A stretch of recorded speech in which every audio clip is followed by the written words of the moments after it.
Welcome to the Agronomy and Farm Management Podcast. I'm Amanda. And I'm Elizabeth. Thanks for joining us today. Welcome back to the podcast. Last episode, we talked with Mark Loux and Aaron Hager about Waterhemp and what a monster it really can be with how quickly it can develop resistance. And we left you hanging, and today they're back with us to talk more about management and how we can better deal with this weed that can really devastate fields.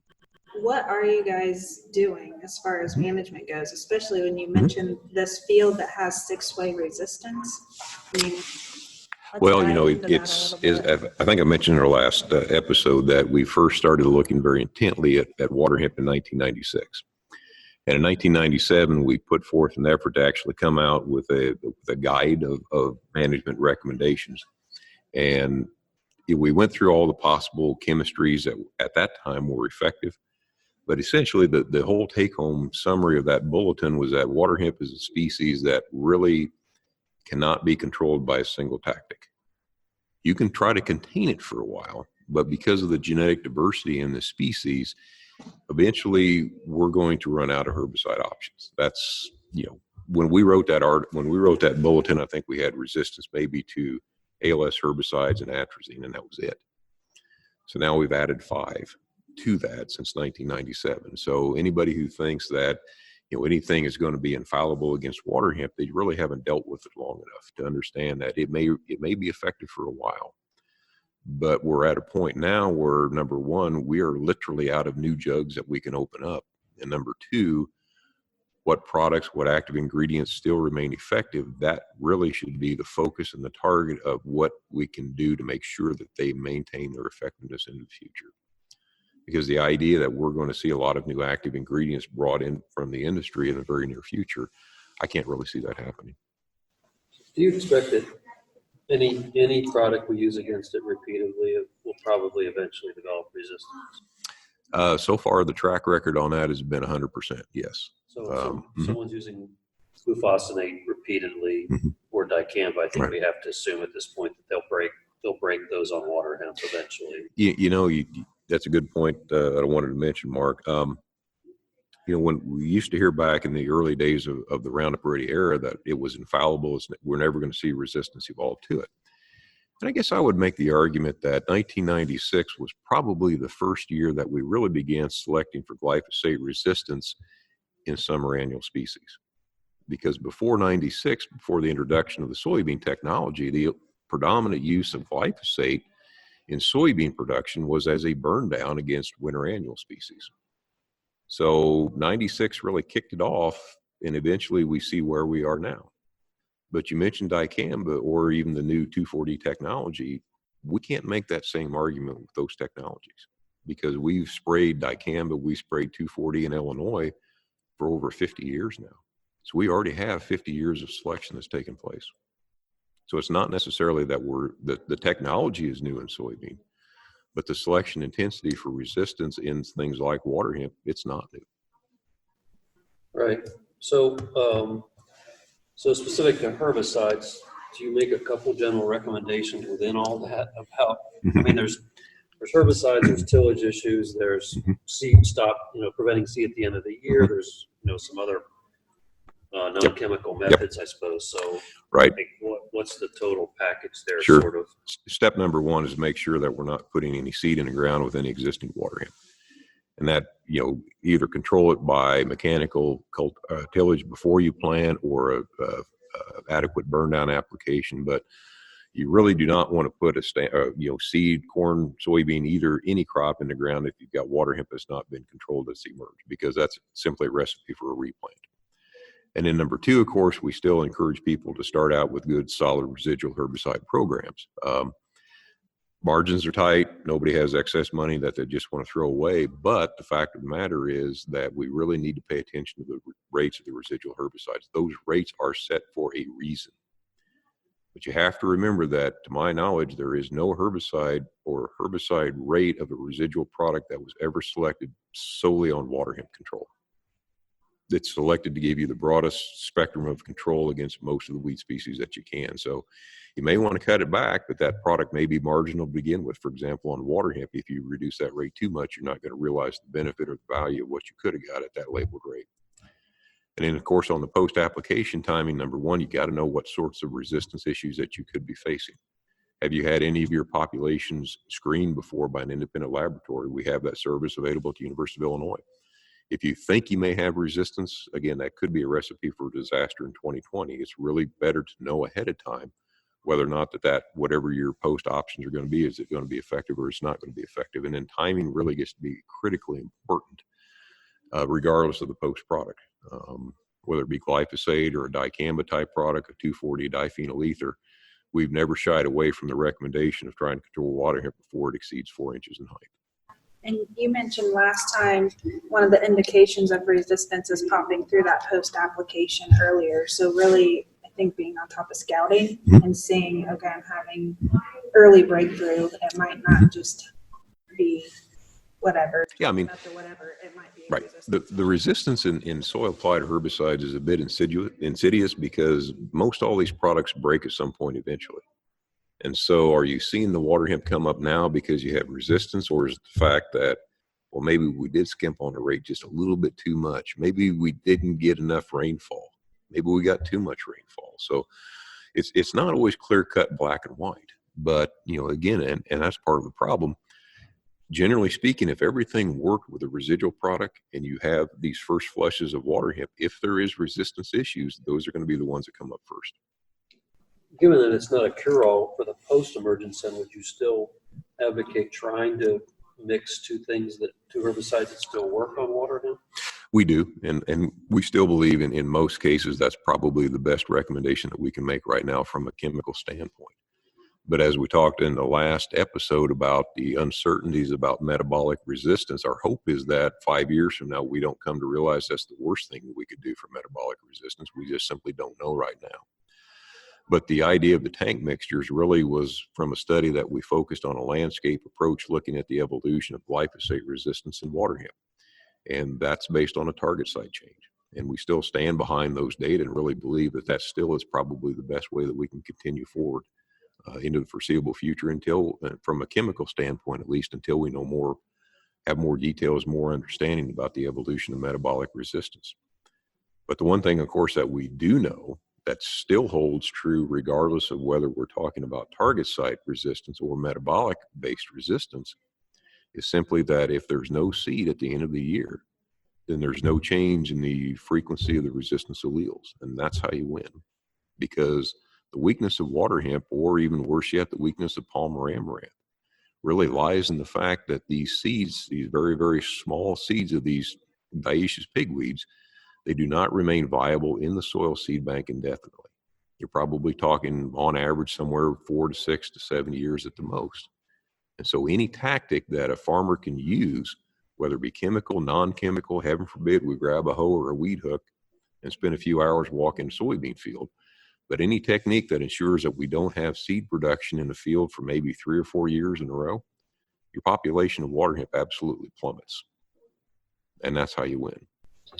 Yeah, and that's important. No one wants to, a lot of times, we don't want to get on our neighbor about it, but especially in my area where it might just be one field here or there, it is really important for you to get on your neighbor and get it stopped ahead of time. I mean, that's how we've managed Palmer, I think, because, Mark and his team has been really good about working with farmers to get it out and not let it go to seed.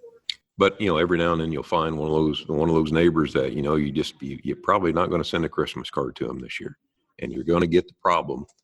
And we can sit here and, and talk about that, bemoan that all we want to, but you got the problem. So really, what are you going to do with it now that you know that you have it? Really, literally the ball, you don't want the ball in your court. The ball is in your court now. Right. Palmer is the first weed that I've actually seen the noxious weed law used by one farmer against another one. And I think farmers are reluctant to do that, but we talk about that for water hemp also.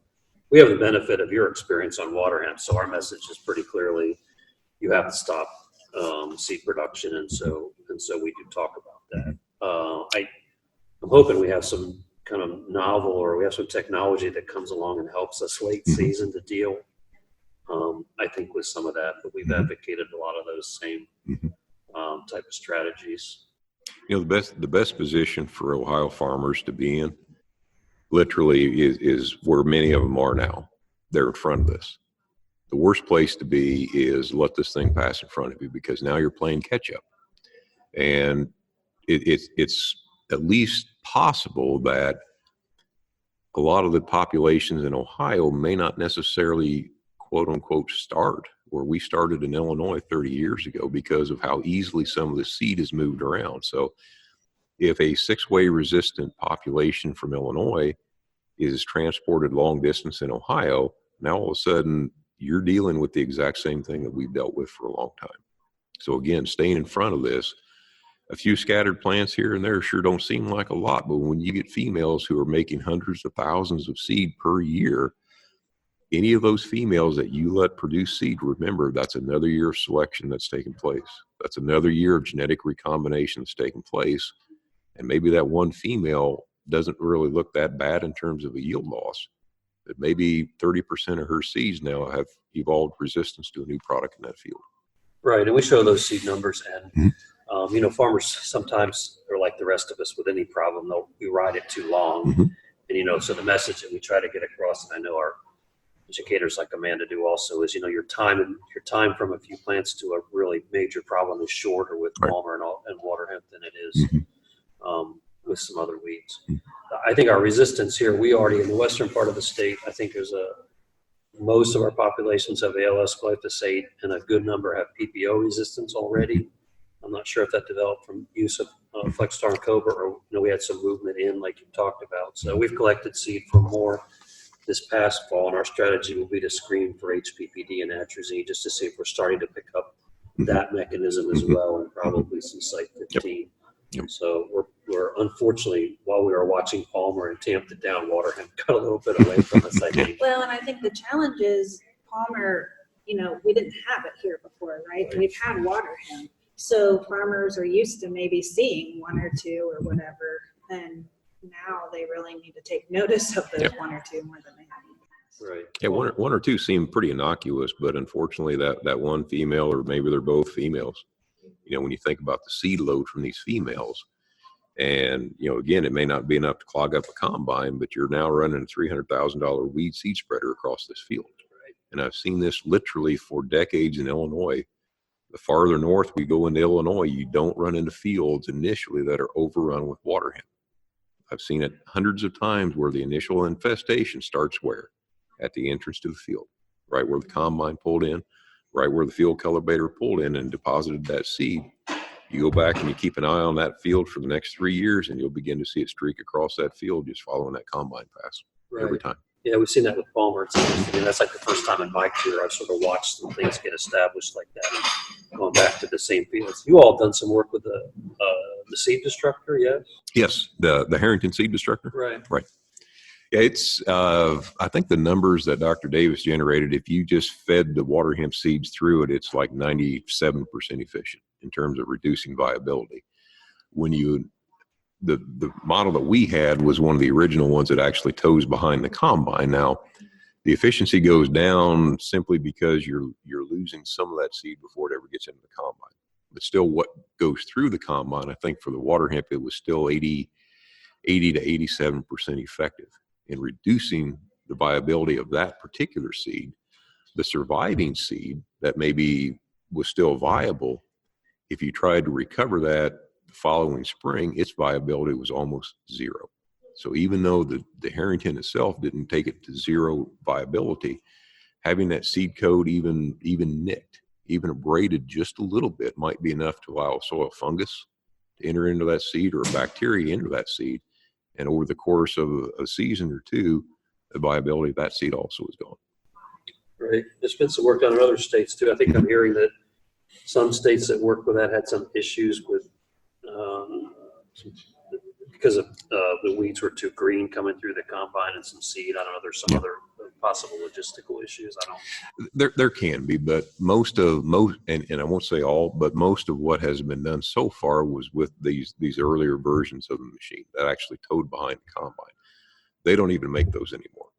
So I think now there is quite a bit of interest in the machinery industry to look at these as sort of a new, either on a new combine, having this as an add-on in the back end of the combine, or perhaps even retrofitting an older machine with one of these new ones. So it'll be an integrated system, integrated within the machine itself. And that's one that, again, we probably have less experience with that than what we do with the tow behind. Right. Any idea how much those cost? No idea. I'm hopeful we'll get some drone technology at some point that'll help us with late season scouting. I mean, we're doing some work, and I know there's some technology out there. So my vision for that, from a prevention standpoint, or you have water hemp and you're taking out those plants that survive, is we'll have a more efficient scouting mechanism that we'll have available. I'm not sure what we'll do with the plants that we find in some of those fields, but hopefully that'll be available. Well, that's an interesting thing, because I go back and I remember the first instance that we found HPPD resistance was actually in a seed corn field in the central part of the state. And I walked that field, I think it was sometime in August or September, and collected some female plants in there for seed. Well, after I left that field, they brought in some workers that physically walked the corn rows and cut all the plants out, but they left them on the ground. And unfortunately, by that time, the seed were already viable, so they really did not do much to reduce the seed return that year, because you don't necessarily have to have a black water hemp seed for it to be viable. Some work that was done in Trando's lab, I think it takes only about 9 days after that seed that flower is pollinated before you have a viable seed. So it doesn't take very long. That's interesting. I've been telling people they have a little bit bigger window than that, so I probably need to close that down. One of the things we do tell people, we're back in this pattern now. Of people deciding, well, I may not need residual herbicides because I have some effective options like dicamba. And one of our main selling points there, aside from just hitting them upside the head and saying that's a stupid plan, is the residual herbicides are our first line of defense against water hemp and palmer, and they give you a window in the late summer to take out plants before they produce seed. So, that's at least one selling point. So, all the years that we've gone through, Mark, and all the different types of chemistry and products and programs that we recommended, I go back to that publication in 1997 where we wrote that statement that water hemp is a species that cannot adequately be managed by one approach. And that statement has not changed. Over time, people have thought, well, we finally got it. We figured it out. We can do it with this product or that product, but we can't do that indefinitely. And again, we're not really poised to see a lot of new things enter into the marketplace. And I'll tell you a true story here to finish up. But a few months ago, I shared a cab ride with one of our former graduate students when we were in New Orleans going to a meeting. And he actually used to work in early discovery work with one of the companies that still had an active herbicide discovery program. And his quote to me in the back of that cab was, he said, you know what, we found a new mode of action. And he said, we were actually developing it, and it looked fairly promising. But then we screen it against some of these water hemp populations that have multiple resistance to it. And guess what? They couldn't kill it, and they dropped it. And so that's another cost necessarily that a lot of farmers don't think about, is that the resistance issues that we have today are already impacting the choices that they're going to have in the future, or lack of choices in the future. Right. But we've been saying that for years, and you're not going to have another tool. And now we have, you keep getting new tools, although they're old herbicides. They're old. Yeah. So eventually I think we'll wear them out. Well, I think we could talk about this for probably another hour, but thank you, Dr. Hager, Dr. Loux, for doing this. We like to wrap up with some resources that people can go to if they're looking for management. So I know you guys have some stuff at Illinois, and you share what we have here at Ohio State. Yeah, really, I think the first recommendation that we make is the 2020 weed control guide for Ohio, Indiana, and Illinois. That's a joint effort. We thank Dr. Loux for allowing Illinois in on that publication several years ago. We've tried to make contributions to it as we can, tried to do the updates. We did a lot of the water hemp evaluation ratings, came from our side of the border. Really good information, a lot of holistic, practical information. Best take home, again, I can leave with you is that if you are ahead of water hemp in Ohio, do everything you can to stay there, even though it may not be always economically, ideal for you to do that. Anything that you spend to ensure that seeds are not going to be produced that year, you're going to benefit, you're going to realize revenue from that decision for years in the future. Right. I think on top of that, we have the USB Take Action program. So we have some resources there, some weed-specific fact sheets and things like that. So in the webinar series, by the time we release this, those should be the recordings available. Right. So we're doing a USB Take Action webinar series February 6th through March 26th, every Thursday at 11 o'clock. We'll be getting information out. We have 2 weed scientists per slot, and Aaron will be on there. Talk about Waterhemp while people talking about various things. So it should be a good series, I think. Well, thanks to you both. You're welcome. Thanks for listening to the Agronomy and Farm Management Podcast. Join us again in 2 weeks for our next episode.